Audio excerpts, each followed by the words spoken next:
Hey everyone, Dwayne Cotton here. Hey, I'm sitting on my front porch enjoying this beautiful weather we're having. I've got some shadowing, right? I'm like behind a tree, so just deal with the lighting, sorry. Hey, today I'm talking about high standards. Second video yesterday, we were talking about it as well. I was talking about it as well. And a couple different ways that you can achieve high standards. Let's start. It's never ending, by the way. This is ongoing, never ending, always trying to make yourself a better person. So you can do what's right when no one else is watching. Always do the right thing. Be a good person. Have good thoughts. Don't fall into the trap of dealing with an ignorant, angry person. And you know, violence is typically their way to communicate. Don't even do it. I hear my little boy coming around the corner, I think. And come here, buddy. Sit down next to me. We're doing another little video here. We're just talking about business and life. High standards. Yeah. Cleaning up your house, cleaning up your garage, cleaning up your yard, painting your porch. I've got to power wash all this stuff here. I'm not. I'm going to pay someone to power wash and get a fresh coat of paint on stuff that needs it. And high standards can be anything in your professional life, your personal life, with your kids, right? Yeah. Buddy. Why don't I explain the lighting out here? It's kind of jacked up with the... Hey, maybe if we move over this way.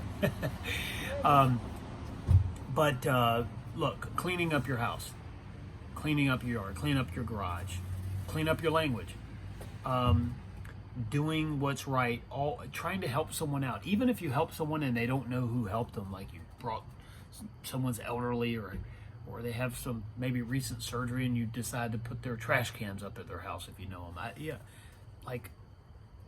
Raise the quality of your life, raise the quality of your decisions. Having high standards is also how you think about finances. Do you constantly go into debt? Do you buy depreciating junk, or are you buying appreciating assets? Where's your money going? When you go grocery shopping, you go on an empty stomach when you're hungry? Bad move, bad move. Or do you plan this stuff out?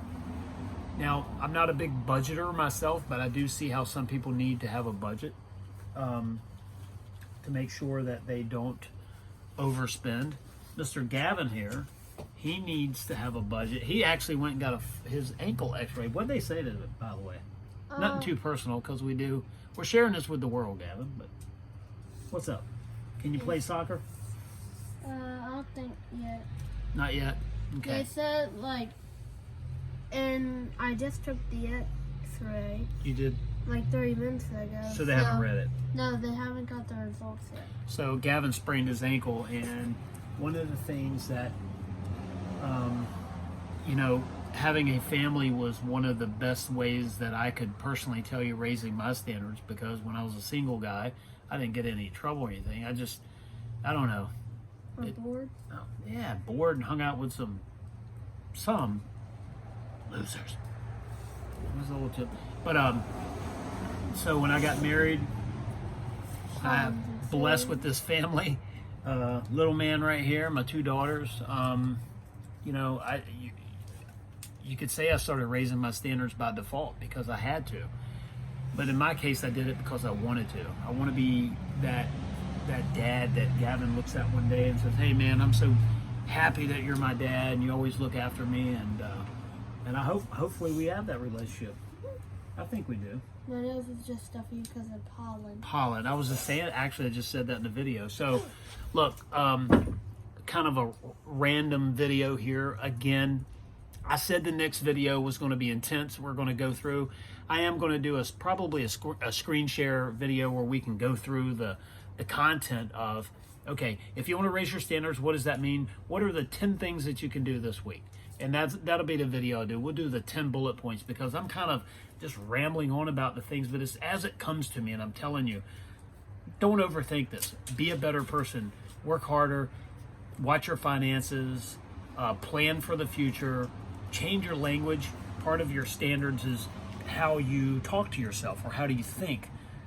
So some people don't talk to themselves, and some people in their mind, they're thinking, I can't do that. I can't achieve this. Start saying, how can I achieve it? Yes, I can do it. and not only yes I can, just trying to be positive, but how does this look? How do we make that happen? How are we going to buy this investment property? How am I, and not like how like you're giving up, like getting your brain to start thinking for you, because you know we can go on these dark paths, right? Going down into these holes with this thinking, well, I can never afford that. Disempowering language. I can never achieve that. I can't do that. Well, keep saying that, and you probably will never even get close to it. Change your language. Yes, I can do it. I know I'll do it. And more importantly, how? Start asking the question, how do I make $1 million? How do I meet the perfect spouse? How do I buy that perfect investment property? How do I put the deal together to buy a house, maybe a house hack? You're going to buy a house and rent out some rooms, or you're going to buy a duplex and rent one side out, and how you're allow your tenant to pay most of your bills. How's that going to look? Where do I need to look? Who do I need to talk to? How is this going to happen? You start to change your financial standards, right? Because now you're no longer saying, well, I want to go out and finance that new TV, or I'm going to go out and buy a car because I like the color of the fenders on it, when you really don't have the finances to do so. You know, some people, I was listening to a guy who's buying one of these slingshots, and he's like, oh, the fenders on the car are so cool, man, the way the lines, I just got to have one. Like, you need it? No, I don't need it, but I'm just going to buy it. Can you really afford it? No, that's what financing's for. Okay. All right, that's what financing rental properties for, investment property. It's not what financing something that's going to get whacked in value the minute you drive it away, and then what happens in a year or two when you lose money. So, but I'm also not saying don't live, eat beanie weenies and budget and don't go anywhere and stay miserable and save your money, because one day maybe you'll get $1 million of net worth to your name and you can enjoy it. $1 million is nothing to retire on nowadays. So there's a part of living that as you give to society, as you live, things are reciprocal. They come back to you. How you think, what you put out in the universe, the things that you do come back with interest, I believe. So if you're a good person, you get good things that come back. If you're a bad person, you're probably going to get it with interest. So anyway, raising your standards. High quality, good decisions, financial standards, personal standards. Quit watching the news. Every freaking video that I can get it in there, quit watching the news. And sorry about the freaking thing. I can't stand a group of people, professional agitators, that try to make us not like each other because of something. Fill in the blank. And I don't know. And that makes some people miserable, and that lowers your standards, because it puts you in a bad place mentally, and so you start that path down. Worry, stress, chaos. Now you don't like someone because of what the news told you, but you haven't even met the people, so you really don't even know. So anyway, raise your standards. Dwayne Cotton here. I'm out. See ya.